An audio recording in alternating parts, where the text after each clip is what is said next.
When we talk about seasonings, herbs, and spices, think of it as building flavors.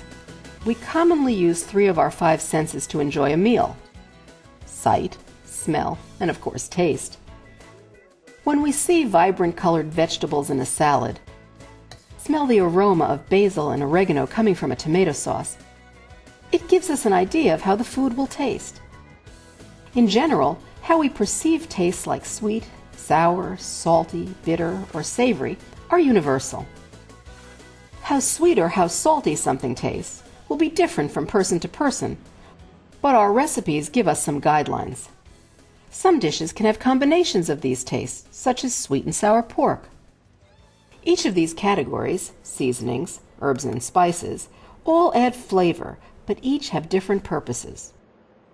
Seasonings are the most familiar category and include salt and pepper, sweeteners like sugar, and acids like lemon juice.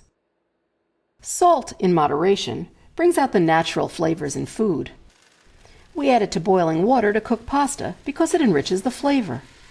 Small amounts of salt will bring out natural flavors, while more salt will give a little bit more bite.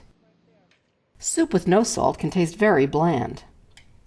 A little salt and you'll taste the main ingredients. More salt and you get a salty soup. Salt should always be limited, and when used, must be measured. When possible, look for other ways to add flavor instead of using salt. Black pepper has a stronger flavor than white pepper. Use it sparingly. It is a strong flavor and difficult to remove once added.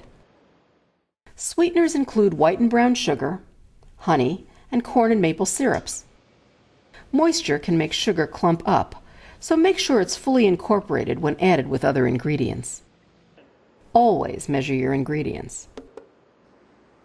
Acids, like lemon, orange, and lime juice, and vinegar, add wonderful tart flavors to a dish, but should be used sparingly. Be aware that acids can curdle dairy products and vinegar can react with baking soda. Lemon juice can also be used to slow down the browning or oxidation process of fruits and vegetables.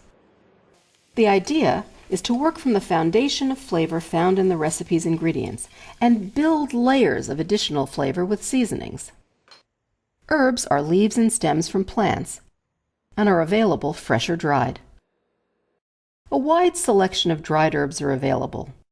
While bay leaves are used whole, other dried herbs can benefit from being crushed a little bit as they are added to the recipe. Dried herbs are usually added early in a recipe to allow the flavors to come out and blend with the other flavors. Fresh herbs are added towards the end of the cooking, so they release their flavor and complement the recipe. Be sure the leaves are not brown or wilted. Pick off a leaf and roll it in your fingers, and you can quickly smell the difference. Fresh herbs need to be prepared to add to your recipe. Be sure to rinse and dry them before use. Thyme leaves can be removed by sliding your thumb down the stems. Most herbs, like basil, are chopped using a sharp knife, being careful not to bruise the leaves too much. If you need larger quantities, a food processor should be used. Chives are commonly cut with kitchen scissors. With some recipes, such as soups, you could add the entire stem of rosemary or bay leaves during the cooking and remove it before finishing the soup. Spices are also added early in the preparation of a recipe to let the flavors come out. Sometimes whole spices are placed in a cheesecloth bag tied with twine, so they can be removed once the cooking is complete. Spices can be combined ahead of time to make custom spice blends. A Mexican spice blend would include chili, cumin, paprika, and onion powder. An Italian blend would include basil, oregano, marjoram, and thyme. These and other blends can even spice up oven fries. To our students, mealtime is all about flavor, and building flavors is the way to go.